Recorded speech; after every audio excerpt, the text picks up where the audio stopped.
उसी दौरान काम खत्म करके जियाशु कमरे में आता है।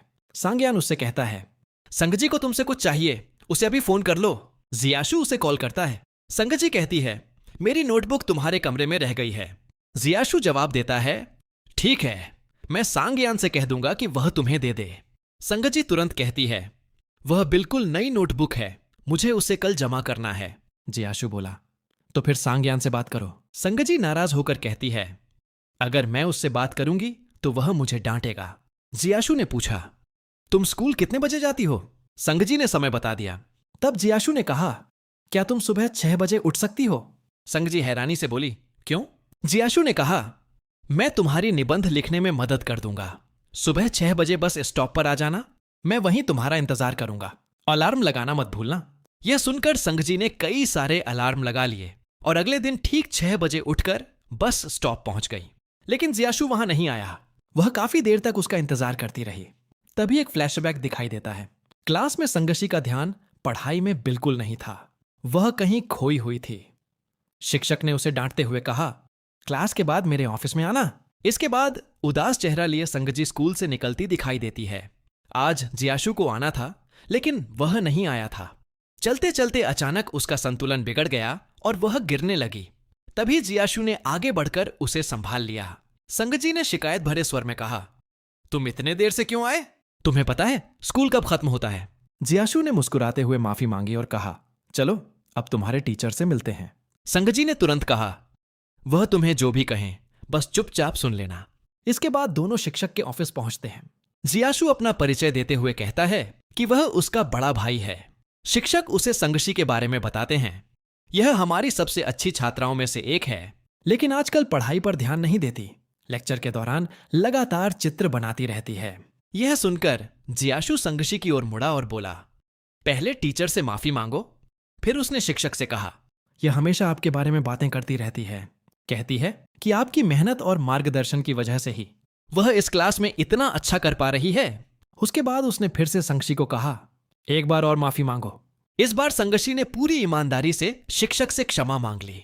फ्लैशबैक समाप्त होता है और वर्तमान में संगजू अब भी बस स्टॉप पर उसका इंतजार कर रही होती है। आखिरकार वह उसे फोन करती है और पूछती है, क्या तुम जाग गए हो? जियाशु हंसते हुए जवाब देता है, मैं तो काफी देर से तुम्हारा इंतजार कर रहा हूं। संगशी तुरंत बोली, अगर तुम ऐसे ही करते रहे ना तो तुम्हें कभी गर्लफ्रेंड नहीं मिलेगी।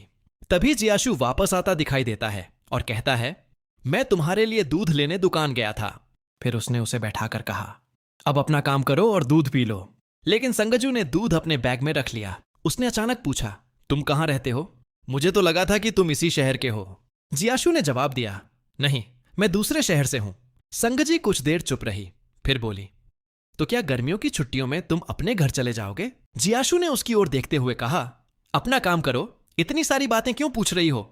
इसके बाद वह उसे स्कूल तक छोड़कर गया और उसे एक निबंध थमाते हुए बोला, मैंने तुम्हारा निबंध देखा था, तुम चाहो तो यह वाला इस्तेमाल कर सकती हो।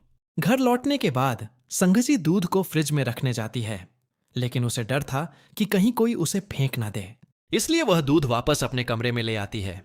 फिर वह जियाशु द्वारा दिया गया निबंध पढ़ने लगती है। उसे पढ़ते हुए पता चलता है कि उसमें उस दिन का जिक्र था जब वे लोग सांगयान को हॉस्टल छोड़ने गए थे।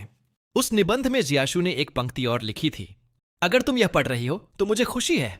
यह पढ़ते ही संगजी के चेहरे पर चमक आ जाती है और उसका दिल खुशी से भर उठता है। उसी समय उसकी मां कमरे में आती है और उसके पास रखा दूध उठाने लगती है।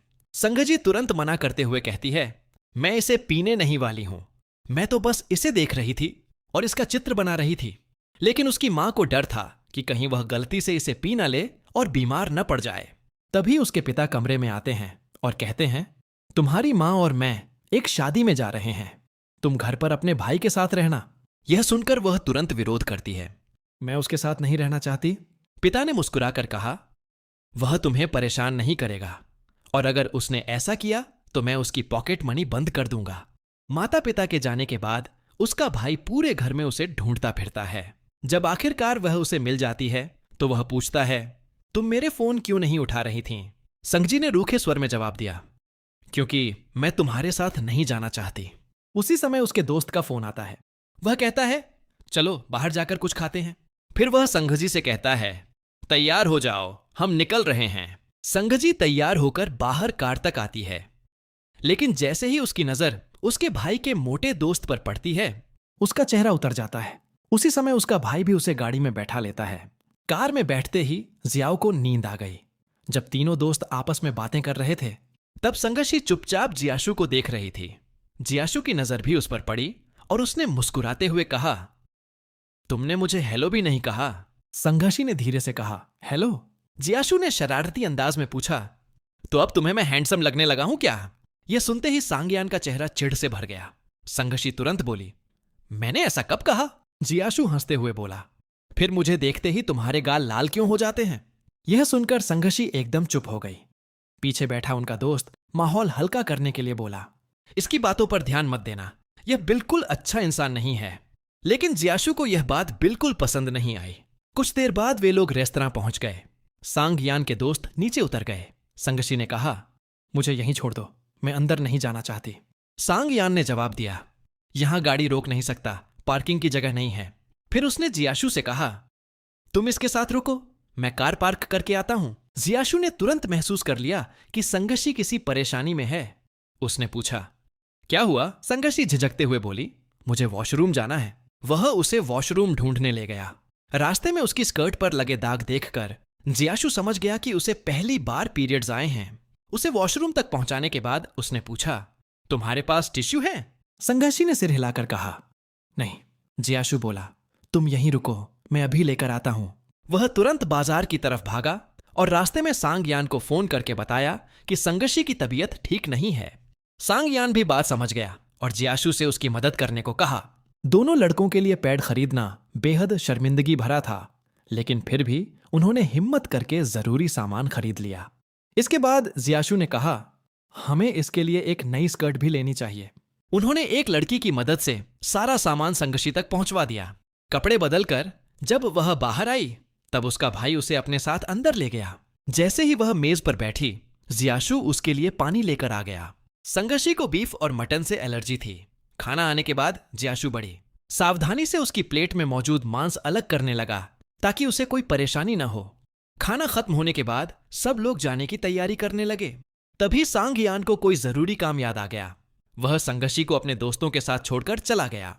मोटा दोस्त संगशी को गेम खेलने वाली जगह पर ले गया। तभी जियाशु वहां आया और उसकी जगह खुद गेम खेलने लगा। कुछ कोशिशों के बाद उसने उसके लिए एक खिलौना जीत लिया।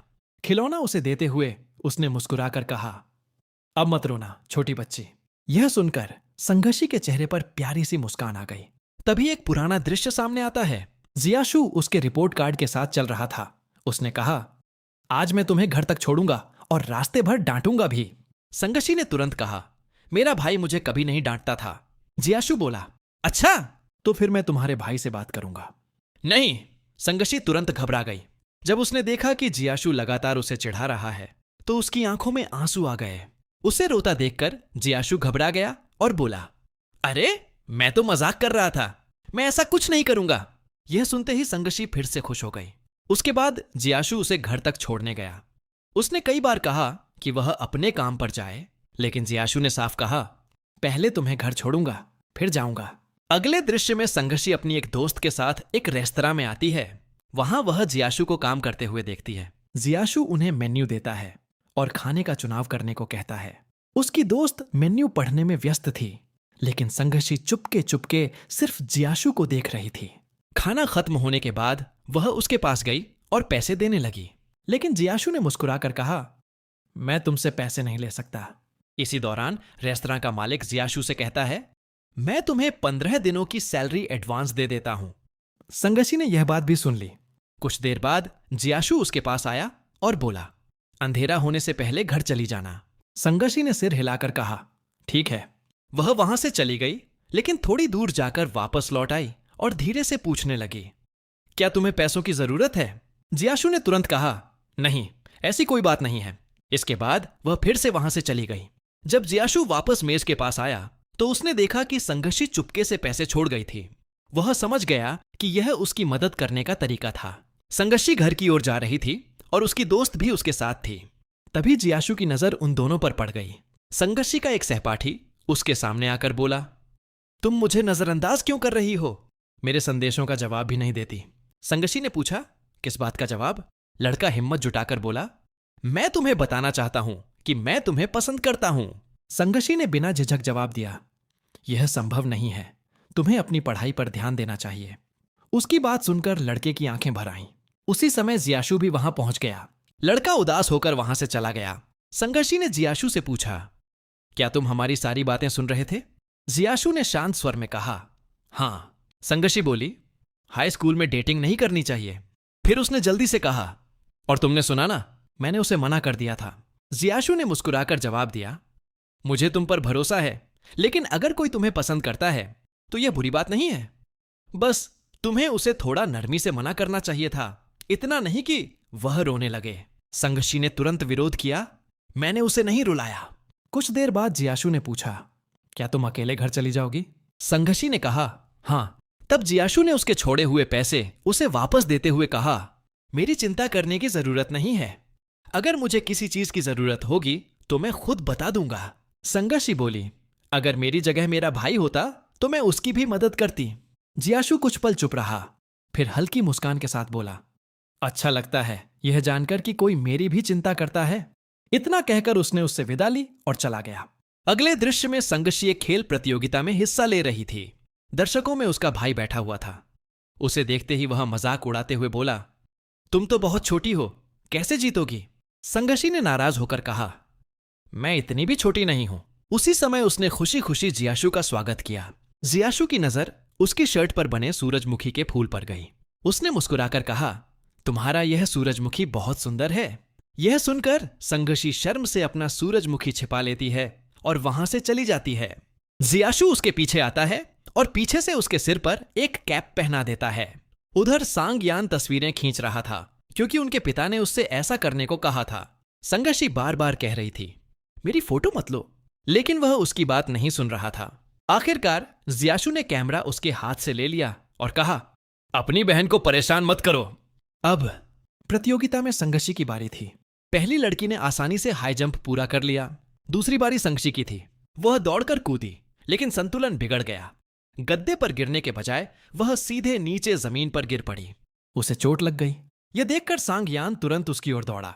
शिक्षक ने जियाशु से पूछा, क्या तुम इसके भाई हो? जियाशु ने जवाब दिया, हां। सांगयान कुछ कहने ही वाला था कि संगशी ने उसका मुंह बंद कर दिया और बोली, नहीं, यह मेरे पापा हैं। यह सुनकर शिक्षक पूरी तरह उलझ गए। सांगयान उससे बहस करने लगा, लेकिन जियाशु हंसते हुए बोला, मैं इसे ले जाता हूं। वह उसे पास की फार्मेसी में ले गया। वहां कोई कर्मचारी मौजूद नहीं था, इसलिए उसने खुद ही उसके घाव पर दवा लगानी शुरू कर दी। संगशी उसे ध्यान से देखते हुए बोली, तुम बहुत अच्छे हो। मेरा एक भाई है जो हमेशा मुझसे लड़ता रहता है और मुझसे प्यार भी नहीं करता। जियाशु ने नरमी से कहा, ऐसी बात नहीं है। जब तुम गिरी थीं, तब वह सच में बहुत परेशान हो गया था। तभी सांगयान वहां पहुंचा और मजाक में बोला, चलो अब मैं तुम्हें ले चलता हूं। आखिर मैं तुम्हारा पापा हूं। जब तुम्हारा भाई फ्री होगा तब वह भी तुम्हें ले जाएगा। जब वह उसे लेकर जा रहा था, तभी संगशी की नजर जियाशु पर पड़ी। वह एक दूसरी घायल लड़की को सहारा देकर ले जा रहा था। यह दृश्य देखते ही संगशी के दिल में एक अजीब सी उदासी भर गई। उसे समझ नहीं आया कि उसे इतना बुरा क्यों लग रहा था, लेकिन किसी और के लिए जियाशु की चिंता देखकर उसका मन भारी हो गया। संगशी के मन में एक कसक उठी। वह सोचने लगी कि उसे हमेशा लगता था कि जियाशु सिर्फ उसी के लिए इतना अच्छा है, लेकिन अब उसे एहसास हो रहा था कि वह तो हर किसी के साथ इतना ही दयालु और मददगार रहता है। अगले दृश्य में जियाशु संगशी के स्कूल पहुंचता है। वह गेट पर खड़े गार्ड से पूछता है, क्या इस क्लास का कोई छात्र अंदर है? गार्ड जाकर क्लास चेक करता है और लौटकर कहता है, नहीं, क्लास में कोई नहीं है। यह सुनते ही जियाशु के चेहरे पर चिंता साफ दिखाई देने लगती है। उधर संगशी की एक सहेली उसे एक इंटरनेट कैफे लेकर आती है। संगशी हैरानी से पूछती है, टीचर ने तो साफ मना किया था, फिर तुम मुझे यहां क्यों लाई हो? उसकी दोस्त जवाब देती है, मुझे अभी जाना है। संगशी खुद वहां रुकना नहीं चाहती थी, लेकिन वह अपनी दोस्त को अकेले भी नहीं छोड़ना चाहती थी, इसलिए उसके साथ बाहर निकलने लगी। जैसे ही वे कैफे के बाहर पहुंची, 3 लड़कियां उनके सामने आ गईं। उन्होंने दोनों को घेर लिया और डराना धमकाना शुरू कर दिया। उनमें से एक ने उनका पैसा छीनते हुए कहा, कल और पैसे लेकर आना, अगर नहीं लाई तो हम तुम्हारे स्कूल के बाहर आ जाएंगे। इतना कहकर वे लड़कियां पैसे लेकर चली गईं। उनके जाते ही संघर्षी अपनी दोस्त की तरफ मुड़ी और बोली, मुझे अब सब समझ आ रहा है। स्पोर्ट्स डे वाले दिन जब मैं गिरी थी तब भी तुम मेरे पास नहीं आई थी। मुझे पता है तुम जानबूझकर मुझे यहां लाई थी। इतना कहकर वह वहां से जाने लगी। उसी समय जियाशु भी वहां पहुंच गया। उसे देखते ही उसने घबराकर पूछा, तुम यहां क्या कर रही हो? किसके साथ आई थी? संघर्षी ने कोई जवाब नहीं दिया। वह सीधे उसके पास गई, उसे कसकर गले लगाया और रोने लगी। जियाशु तुरंत समझ गया कि कुछ गंभीर हुआ है।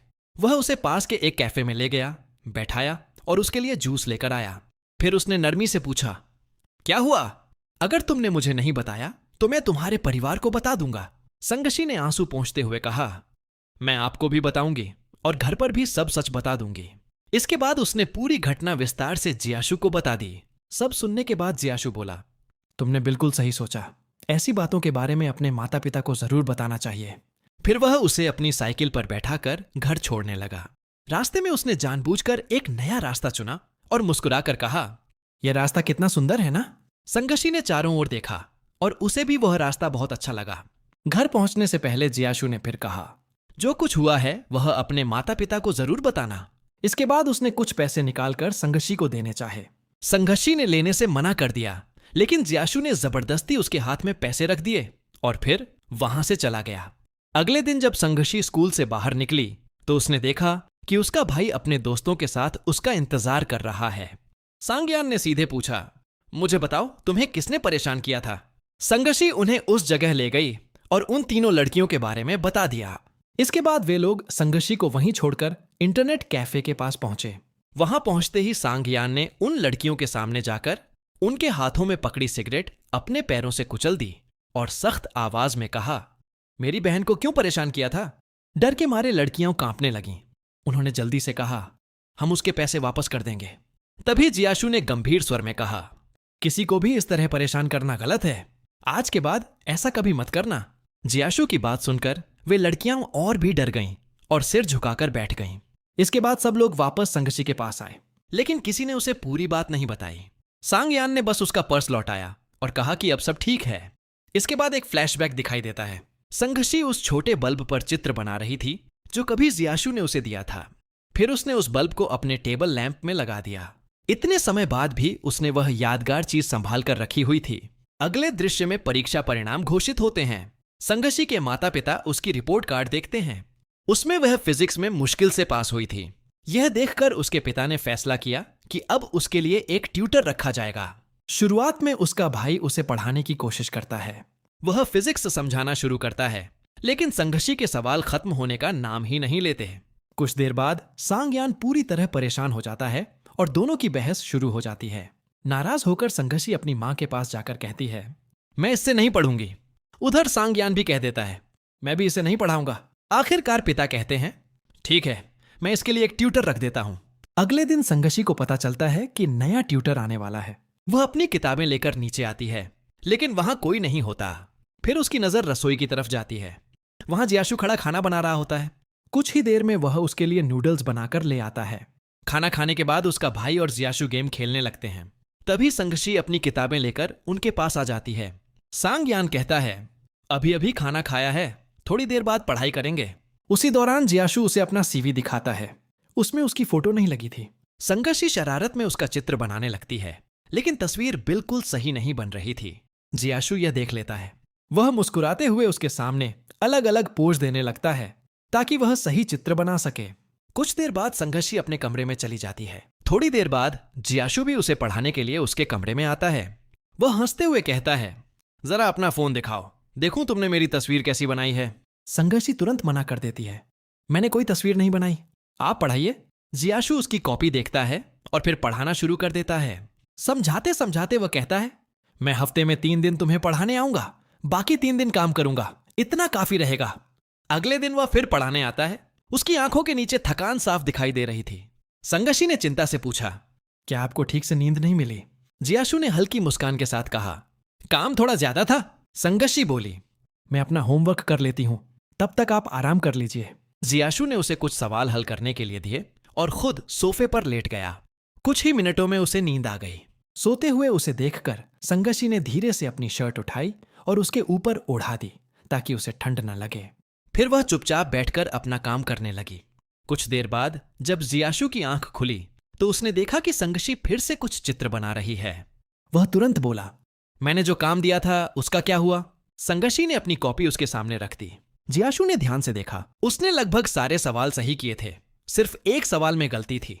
कॉपी देखते हुए जियाशु मुस्कुराया और आधे मजाक आधे अफसोस में बोला, मुझे लगता है कि मैं बहुत अच्छा शिक्षक नहीं हूं। जियाशु ने अपनी बात पूरी करते हुए कहा, शायद मैं अच्छा ट्यूटर नहीं हूं। संगशी ने तुरंत सिर हिलाया और बोली, ऐसी बात नहीं है। सच तो यह है कि मुझे फिजिक्स ही पसंद नहीं है। यह सुनकर जियाशु हल्का सा मुस्कुरा दिया। बाद में उसने सांगयान से कहा, जब हम दोनों को समय मिलेगा मैं संगशी को म्यूजियम लेकर जाना चाहता हूं। शायद वहां जाने के बाद उसका पढ़ाई में और खासकर विज्ञान में मन लगने लगे। अगले दृश्य में वे दोनों म्यूजियम में दिखाई देते हैं। जियाशु ने केवल 2 लोगों के टिकट खरीदे थे। संगशी ने हैरानी से पूछा, क्या आप हमारे साथ नहीं आएंगे? सांगयान ने मुस्कुराकर कहा, नहीं, तुम दोनों जाओ। इसके बाद जियाशु और संगशी म्यूजियम के अंदर चले गए। अंदर पहुंचकर जियाशु उसे अलग अलग वैज्ञानिक प्रदर्शनियां और स्लाइड्स दिखाने लगा। वह बड़े धैर्य से हर चीज की जानकारी समझाता जा रहा था। फिर उसने एक स्लाइड उसकी ओर बढ़ाते हुए कहा, इसे पकड़कर देखो। संगशी ने सावधानी से स्लाइड हाथ में ली। उसकी आंखों में उत्सुकता और खुशी साफ दिखाई दे रही थी। जियाशु उसे म्यूजियम की कई रोचक चीजें दिखाता रहा। विज्ञान की दुनिया उसके सामने जैसे धीरे धीरे खुल रही थी। कुछ देर बाद उसने पूछा, तो बताओ, अब विज्ञान में थोड़ा सा दिलचस्पी होने लगी है? संगशी ने मुस्कुराकर जवाब दिया, हां, अब पहले से ज्यादा अच्छी लग रही है। कुछ देर बाद उसने अचानक पूछा, आपकी कोई गर्लफ्रेंड है? जियाशु थोड़ा चौंक गया। अचानक यह सवाल क्यों? संगशी ने कहा, आपके बहुत सारे सपने हैं। आप गेमिंग की दुनिया में आगे बढ़ना चाहते हैं। अगर आपकी गर्लफ्रेंड होगी तो क्या आप अपने सपने पूरे कर पाएंगे? जियाशु कुछ पल सोचकर बोला, मैं ऐसा इंसान नहीं हूं जो पढ़ाई या सपनों के नाम पर अपनी गर्लफ्रेंड को छोड़ दे। फिर उसने मुस्कुराकर पूछा, क्या तुमने यही सवाल सांगयान से भी पूछा था? संगशी ने सिर हिलाकर कहा, हां, लेकिन उसने कोई जवाब नहीं दिया। थोड़ी देर चुप रहने के बाद उसने धीरे से पूछा, अगर आपकी गर्लफ्रेंड बन गई तो क्या आप मेरे साथ भी वैसे ही रहेंगे जैसे अभी रहते हैं? जियाशु ने बिना झिझक कहा, बिल्कुल, और मैं ऐसी लड़की को ही पसंद करूंगा जो तुम्हारे साथ भी अच्छा व्यवहार करे। संगशी के चेहरे पर संतोष झलक उठा। वह बोली, ठीक है, जब आपकी गर्लफ्रेंड बने तो मुझे उससे मिलवाना। मैं बताऊंगी कि वह अच्छी है या नहीं। जियाशु हंस पड़ा। ठीक है, यह पक्का रहा। इसके बाद दोनों ने एक दूसरे से वादा किया कि वे अपने अपने सपनों को जरूर पूरा करेंगे। म्यूजियम घूमते हुए एक जगह संगशी बैठकर ड्राइंग बनाने लगी। जियाशु ने उसका चित्र देखा और कहा, तुम्हारी ड्राइंग बहुत अच्छी है, तुम्हें इसे आगे भी जारी रखना चाहिए। इतने में सांगयान का फोन आया। उसने बताया कि वह बाहर पहुंच चुका है। दोनों म्यूजियम से बाहर निकलने लगे। उसी समय जियाशु के पास एक कॉल आई। फोन रखने के बाद उसने कहा, मुझे काम पर जाना होगा, तुम दोनों घर चले जाओ। इतना कहकर वह सीधे अपने काम पर निकल गया। घर पहुंचने के बाद अचानक संगशी को याद आया कि वह अपना स्केचबुक म्यूजियम में ही भूल आई है। उसने तुरंत म्यूजियम में फोन किया। वहां से जवाब मिला, हां, आपका स्केचबुक मिल गया है, हमने उसे जियाशु को दे दिया है। यह सुनते ही संगशी का दिल धड़क उठा। उसे अचानक याद आया कि उस स्केचबुक में उसने क्या क्या चित्र बनाए थे। घबराकर उसने सोचा, अगर उसने सब देख लिया तो? नहीं, उसे वह नहीं देखना चाहिए था। अगली सुबह सांगयान ने आकर कहा, तुम्हारा स्केचबुक वापस आ गया है। अगले दृश्य में सांगयान मजाक करते हुए जियाशु से कहता है, मेरी बहन ऑनलाइन डेटिंग कर रही है। जियाशु ने आश्चर्य से उसकी ओर देखा। सांगयान गुस्से में बोला, अगर वह लड़का कभी मेरे हाथ लग गया तो मैं उसे छोड़ूंगा नहीं। उसकी बात सुनकर जियाशु बस मुस्कुरा दिया। कुछ समय बाद जियाशु संगशी से बात करने आया। उस समय संगशी सांगयान से नाराज थी और उससे बात नहीं कर रही थी। सांगयान ने जियाशु से कहा, तुम ही इससे बात करो। यह कहकर वह वहां से चला गया। जियाशु ने बैठते ही पूछा, तो तुम्हारा बॉयफ्रेंड कैसा है? संगशी समझ गई कि वह उसी की बात कर रहा है।